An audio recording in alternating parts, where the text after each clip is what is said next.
গণতন্ত্র প্রতিষ্ঠা ও অর্থনৈতিক উন্নয়নে বাংলাদেশে অন্তর্বর্তীকালীন সরকারকে সহযোগিতা করবে জাতিসংঘ। বিএনপি মহাসচিব মির্জা ফখরুল ইসলাম আলমগীরের সাথে গুলশানে বিএনপি চেয়ারপারসনের কার্যালয়ে বৈঠক শেষে একথা জানিয়েছেন ঢাকায় নিযুক্ত জাতিসংঘের আবাসিক সমন্বয়কারী গোয়েন লুইস। বাংলাদেশের মানবাধিকার ও গণতন্ত্র নিয়ে উন্নয়ন সহযোগীদের সংখ্যা কেটে গেছে মন্তব্য করে সবাইকে নিয়ে নতুন বাংলাদেশ তৈরি করতে হবে বলে বৈঠক শেষে মন্তব্য করেন বিএনপির স্থায়ী কমিটির সদস্য আমির Khasru Mahmud Chowdhury.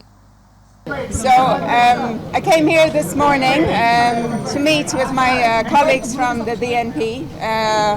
We are meeting because, as you all know, last night a new transition government was announced under the leadership of Dr. Yunus, and the United Nations has a very তারা সেই সমর্থন দিতে রাজি আছে এবং সবাইকে নিয়ে কাজ করতে রাজি আছে। আমরা সবাই মিলে একটা নতুন বাংলাদেশ করব আগামীতে।